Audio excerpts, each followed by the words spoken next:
بسم الله الرحمن الرحيم نحمده ونصلي على رسوله الكريم وعلى آله وصحبه أجمعين أما بعد مالیات فقہ کے دروس کا سلسلہ شروع ہے۔ یہ درس نمبر 29 ہے اور یہ سابقہ درس نمبر 28 کا تسلسل ہے۔ اس درس میں ہم قبضے کے حوالے سے کچھ متفرق امور ڈسکس کریں گے۔ سب سے پہلی بات تو یہ ہے کہ یہ بات تو آ چکی ہے کہ اگر کسی نے کوئی چیز خریدی ہے تو آگے فروخت کرنے سے پہلے یہ ضروری ہے کہ اس کے قبضے میں وہ چیز آ جائے۔ قبضے سے پہلے آگے بیچنا یہ ناجائز ہے اور بے فاسد ہے، انویلڈ ہے۔ لیکن اگر کسی نے ماضی میں ایسے معاملات کیے ہیں جو قبضے کے بغیر ہے تو ان کا کیا حکم ہوگا، جبکہ ان معاملات کو ریکور بھی نہیں کیا جا سکتا، اس کی اصلاح بھی نہیں ہو سکتی۔ تو اگر ان معاملات کو فسخ کرنا اور ان کی جو انوالمنٹ ہے ختم کرنا یہ ممکن ہو تو ان معاملات کو ختم کر کے دوبارہ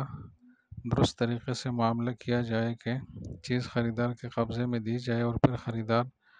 آگے اس چیز کو بیچ دے۔ لیکن اگر اس معاملے کو ختم کرنا مشکلات کا باعث ہو تو پھر جو ماضی کے واقعات ہے اور معاملات ہے اس میں اجازت دی جائے گی،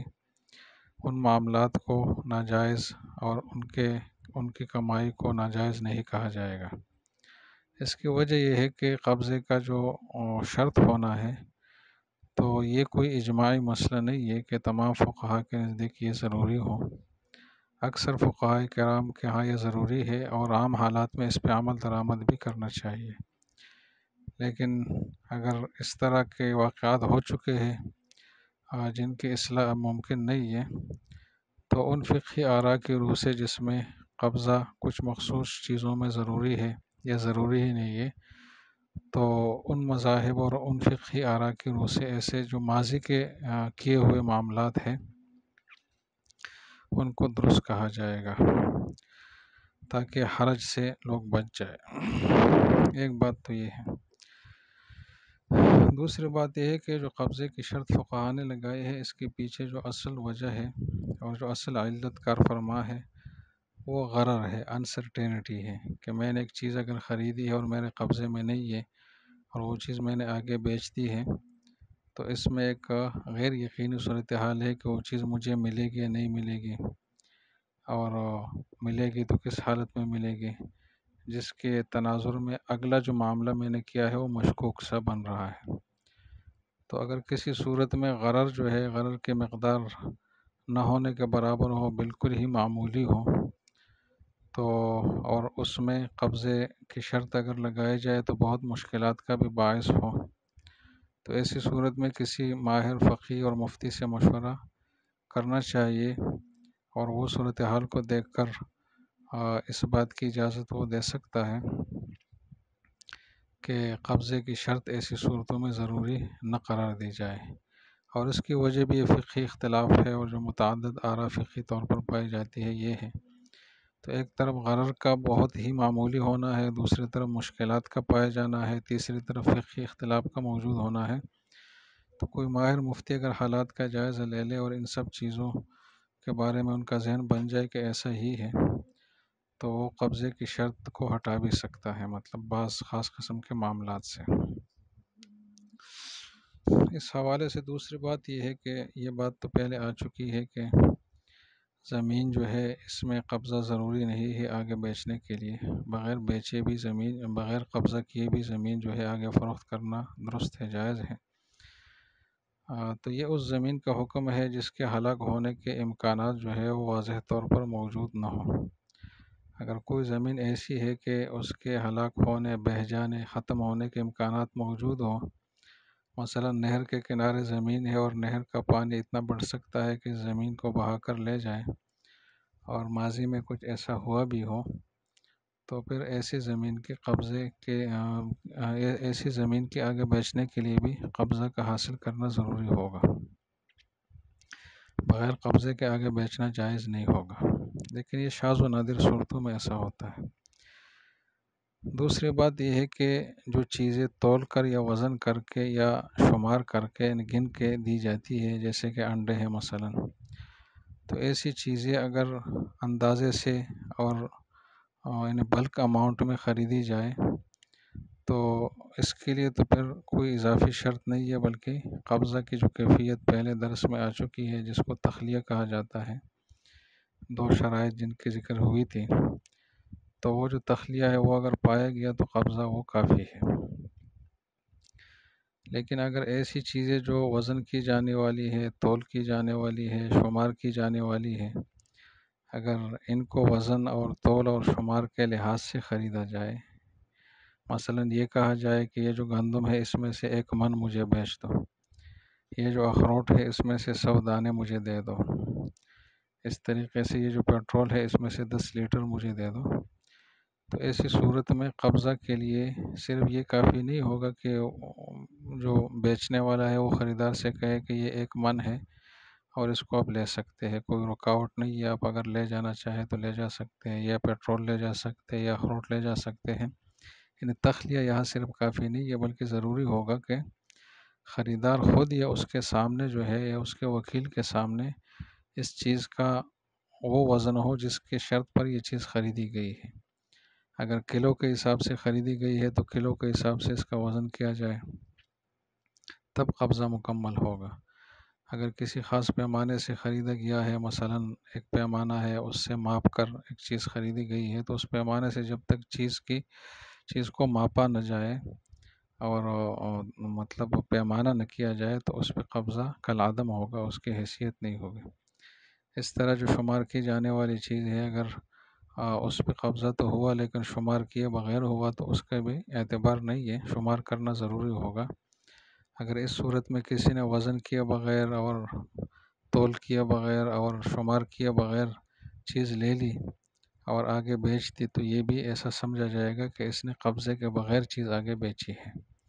تو اس چیز کا جو نفع ہوگا اس کے لیے جائز نہیں ہوگا۔ تو ایسی چیزوں میں تھوڑی حساسیت ہے، تو اس میں یہ وزن اور کیل کرنا اور تولنا اور شمار کرنا ضروری ہوگا۔ ایک اور اہم مسئلہ یہ ہے کہ دکانوں سے روزمرہ کی چیزیں خریدی جاتی ہیں اور اس کو وزن نہیں کیا جاتا۔ مثلا دودھ خریدا جاتا ہے، اس کو باقاعدہ ماپا نہیں جاتا۔ گندم لی جاتی ہے 1 کلو 2 کلو کے حساب سے، تو ایک پیکٹ خریدار کو دیا جاتا ہے کہ 2 کلو کا پیکٹ ہے۔ چینی لی جاتی ہے، پتی لی جاتی ہے، اور بھی بہت ساری چیزیں جو وزن کی جانے والی چیزیں ہیں وہ پیکٹوں میں تیلیوں میں بند ہو کے وہ لوگوں کو ملتی ہے اور وہ لوگ خریدتے ہیں، اور باقاعدہ وزن کے ٹائٹل اور عنوان سے خریدتے ہیں کہ مجھے 1 کلو چینی دے دے، وہ 1 کلو کا تیلا دیتا ہے۔ تو ایسی صورتوں میں ایسے معاملات کو جائز کہا جائے گا، اور اس کی توجہ یہ ہے کہ اگر یہ چیزیں پیکٹوں میں بند ہے تو اس میں حقیقی مقدار جو ہے اور حقیقی معاملہ جو ہے وہ پیکٹ کے حساب سے سمجھا جائے گا کہ اس نے 10 کلو چینی نہیں بلکہ 10 پیکٹ خریدے ہیں۔ تو مطلب یہ چینی وزن کی جانے والی چیز کی حیثیت میں یہاں نہیں ہوگی، بلکہ شمار کی جانے والی چیز کی حیثیت میں ہوگی کہ اس نے 10 پیکٹ خریدے ہیں اور 10 پیکٹ جو ہے اس کو مل گئے ہیں۔ اس میں جو اس نے یہ بات کی ہے کہ 1 1 کلو، تو یہ تو اس پیکٹ کے تعارف کے لیے ہے، باقی حقیقی جو معاملہ ہے وہ پیکٹ پر ہوا ہے، اس کے خاص تعداد پر ہوا ہے، تو اس کو عددی چیز شمار کیا جائے گا، اور عددی چیز شمار کرنے کے بعد اس کا گن جانا اور گننا جو ہے یہ کافی سمجھا جائے گا۔ اور دوسری توجہ اس میں جائز ہونے کی یہ ہے کہ اگر چیزوں کی قیمتیں معلوم ہے ایسی صورت میں، تو اس میں معاملہ اسی وقت سمجھا جائے گا جب خریدار وہ چیز لے لے، اپنے پاس رکھ لے، اپنے قبضے میں لے لے، اور اس کو بیع تعاطی کہا جائے گا، یعنی عملی لین دین کی صورت یہ ہوگی۔ اور بیع تعاطی میں فقہا نے یہ بات ذکر کی ہے کہ اس میں جتنی مقدار ہے وہ سب جو ہے وہ معاملے کے اندر داخل سمجھی جائے گی، اور اس میں الگ سے وزن وغیرہ بتانے کی، تفصیل بتانے کی ضرورت نہیں ہے۔ ایک اور وضاحت اس حوالے سے یہ ہے کہ بعض اوقات ایک آدمی ایک چیز خریدتا ہے اور وہ چیز پہلے سے اس کے پاس موجود ہوتی ہے۔ مثلا میری ایک چیز ہے وہ آپ کے پاس موجود ہے اور میں وہ چیز آپ کو بیچتا ہوں، تو ایسی صورت میں قبضہ آپ کیسے کریں گے؟ آپ کا قبضہ ضروری ہے یا نہیں ہے، اور اگر ہے تو کس طرح ہوگا؟ تو اس میں تفصیل یہ ہے کہ وہ چیز جو آپ کے پاس موجود ہے، وہ قبضہ جو آپ کے پاس ہے اس کی نوعیت کیا ہے۔ اگر وہ آپ کے پاس اس طرح موجود ہے کہ جس کو قبض زمان کہا جاتا ہے، کہ اگر یہ چیز ہلاک ہو جائے تو آپ کے اوپر اس کا ضمان ہو، مثلا چیز آپ نے مجھ سے چھین لی ہے، غصب کی ہے، یا بغیر اجازت کے میری چیز اٹھا کر اپنے پاس رکھی ہے، یا ایک چیز آپ نے لی ہے یہ کہہ کر کہ یہ چیز اگر مجھے پسند آئی تو میں لوں گا، اور قیمت بھی اس چیز کی ہم دونوں نے آپس سے طے کی ہے لیکن حتمی معاملہ نہیں ہوا، تو ایسی صورت میں بھی یہ چیز جو آپ کے پاس ہوگی یہ قبض زمان کے تحت ہے۔ مطلب اگر یہ چیز ہلاک ہو جاتی ہے تو آپ پر اس کا مارکیٹ ریٹ جو ہے وہ بطور تاوان لازم ہو جاتا ہے۔ تو اگر آپ کا قبضہ یعنی خریدار کا قبضہ اس چیز پر جو پہلے سے ہے وہ قبضہ زمان ہے، تو وہ کافی ہے، اس میں کچھ تجدید قبضہ اور نئے قبضے کی ضرورت نہیں ہے۔ خرید و فروخت کا معاملہ ہوتے ہی وہ چیز خریدار کے قبضے میں منتقل ہو جائے گی، اور اگر وہ چیز ہلاک ہو جاتی ہے اس کے بعد تو وہ خریدار کا تاوان شمار ہوگا۔ لیکن اگر یہ چیز خریدار کے پاس بطور امانت ہو، جیسے کہ آپ نے مجھ سے ایک چیز اجارے پر لی ہے، مثلا گاڑی اجارے پر لی اور بعد میں وہ گاڑی میں نے آپ کو بیچ دی، یا گاڑی عارضی استعمال کے لیے جس کو عاریت کہا جاتا ہے اس کے لیے آپ نے لی ہے اور پھر وہ میں نے آپ کو بیچ دی، تو ایسی صورت میں جو معاملہ ہے تو اس میں قبضہ جو ہے آپ کا فوراً نہیں ہوگا، کہ جیسے ہم آفر ایکسیپٹنس کر لے تو یہ سمجھا جائے کہ چیز چونکہ آپ کے پاس ہے تو بس وہ آپ کے پاس ہی سمجھی جائے گی اور اس کا تاوان بھی سارا آپ کی طرف منتقل ہوگا۔ ایسا نہیں ہوگا، بلکہ ایسی صورت میں جو خریدار ہے اس کا نیا قبضہ حاصل کرنا ضروری ہوگا، اور وہ پرانا قبضہ جو ہے وہ کافی نہیں ہوگا۔ اب نیا قبضہ حاصل کرنے کے لیے ایک تو صورت یہ ہے کہ خریدار جو ہے معاملہ ہونے کے بعد اس چیز کے قریب جائے، اور ایسا قریب جائے کہ اگر اس چیز پہ کوئی قبضہ کرنا چاہے، اس میں کوئی تصرف کرنا چاہے تو کوئی رکاوٹ نہ ہو، تو اس کا ایک نیا قبضہ ہو جائے گا خریدار کا۔ یا اگر ایسا نہیں ہے تو پھر معاملہ مکمل ہونے کے بعد اگر اتنا وقت گزر جائے کہ اگر خریدار جو ہے اس چیز کے قریب جاتا ہے اور اس کو اپنے قبضے میں لیتا ہے، تو اتنا وقت گزر جاتا ہے کہ وہ ایسا اگر کرنا چاہے تو کر سکے، تو اتنا وقت گزر جانے سے بھی خریدار کا قبضہ جو ہے یہ مانا جائے گا، اور ایسا سمجھا جائے گا کہ خریدار نے ایک نیا قبضہ کر لیا، اور جب خریدار کا نیا قبضہ شمار ہوگا تو اس کے بعد جو رزق ہے وہ خریدار کی طرف منتقل ہوگا۔ اگر یہ چیز ہلاک ہو جاتی ہے تو یہ خریدار کا نقصان سمجھا جائے گا۔ اب یہ جو بات ہے کہ قبضے سے پہلے تصرف جائز نہیں ہے، تو یہ مبیع میں جائز نہیں ہے، جو سولڈ آئٹم ہے، جو چیز بیچی گئی ہے، جو معاملے میں قیمت اور پرائس ہوتی ہے، تو اس کے لیے ضروری نہیں ہے کہ اس میں تصرف جب جائز ہوگا جب اس پہ قبضہ ہو، بلکہ قبضے کے بغیر بھی اس میں تصرف کیا جا سکتا ہے۔ مثلا میں نے آپ سے گاڑی خریدی 1,00,000 روپے کی، تو 1,00,000 روپے جو ہے وہ آپ نے مجھ سے لیے نہیں ہے، تو لیکن اس کے باوجود آپ اس 1,00,000 روپے میں تصرف کر سکتے ہیں، کہ مثلا آپ کہیں کہ اس 1,00,000 کے بدلے آپ مجھے کوئی اور چیز دے دیں، مثلا یہ 1,00,000 روپے فلاں آدمی کو دے دیں، وغیرہ وغیرہ۔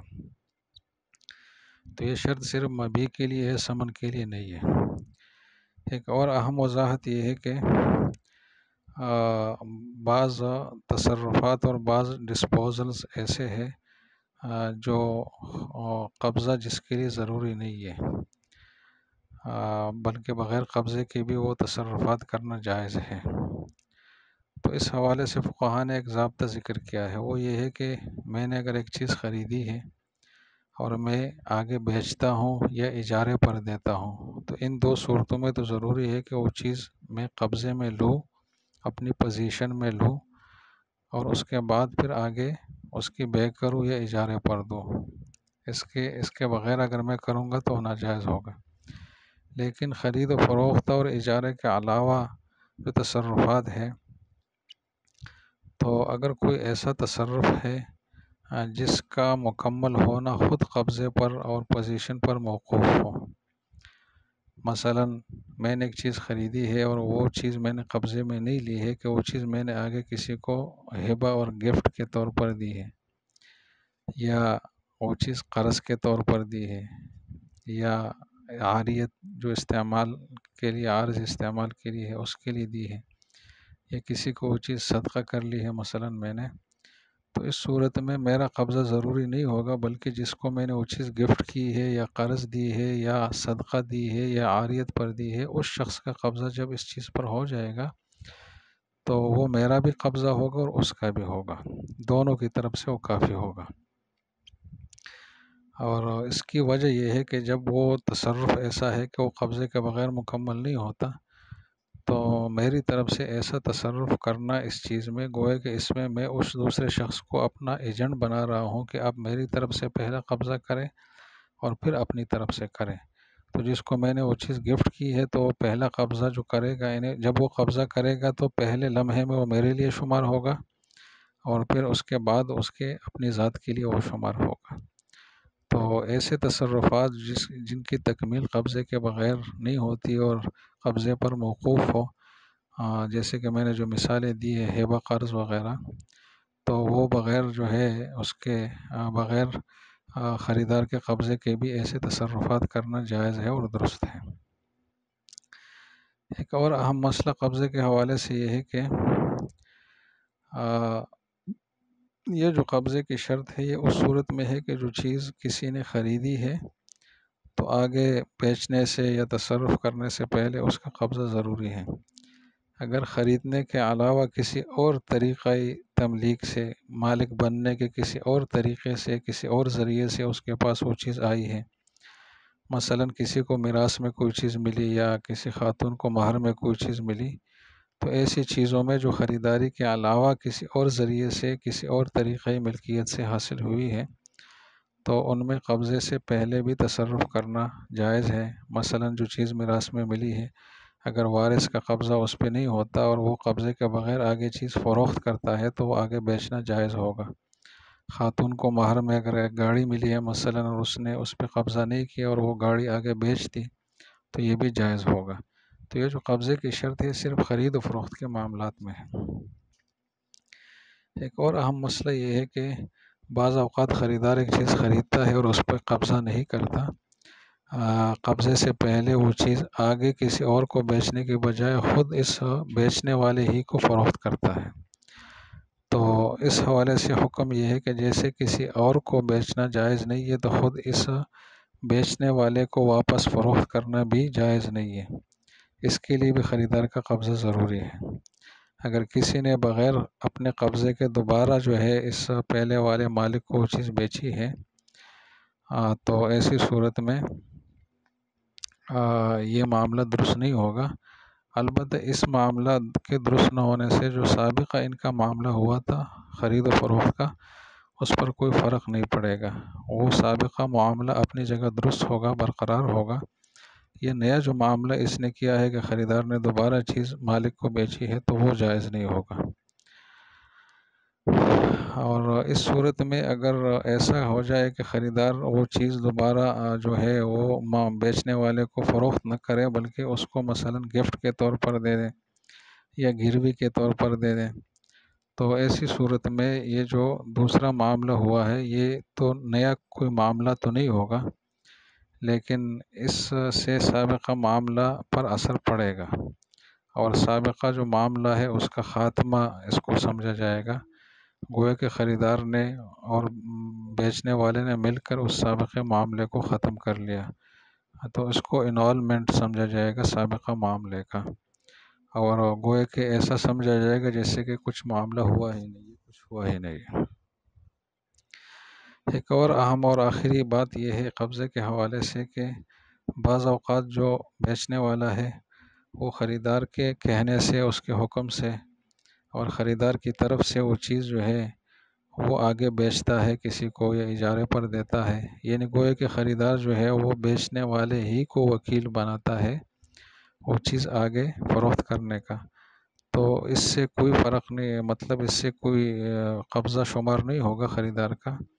اور یہ معاملہ جائز نہیں ہوگا، کیونکہ خریدار کسی کو بھی اپنا وکیل بنا سکتا ہے قبضے کے لیے، لیکن خود بیچنے والے کو وکیل نہیں بنا سکتا۔ تو ایسی صورت میں اگر بیچنے والے نے خریدار کے کہنے پر وہ چیز آگے بیچی ہے تو خریدار کی طرف سے معاملہ تو ہوگا، لیکن فاسد معاملہ ہوگا، ناجائز ہوگا۔ اس کو ختم کرنا ضروری ہوگا اور دوبارہ نئے سرے سے کرنا اور انجام دینا ضروری ہوگا کہ خریدار اس پہ قبضہ کر لے، پھر وہ چیز آگے بیچ دے، خواہ اسی آدمی کو بیچے کسی اور کو بیچے۔ البتہ اگر بیچنے والے نے خریدار کے کہنے پر تصرف جو کیا ہے وہ ایسا کیا ہے جس کی تکمیل خود قبضے کے بغیر نہیں ہوتی،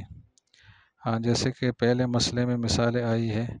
کہ بیچنے والے جو خریدار جو ہے اس نے فروخت کنندہ کو کہا کہ یہ چیز میری طرف سے فلاں کو گفٹ کر لے مثلا، یا فلاں کو چیز استعمال کے لیے چاہیے تو اس کو استعمال کے لیے دے میری طرف سے، یا میری طرف سے گروی کے طور پر فلاں آدمی کو دے۔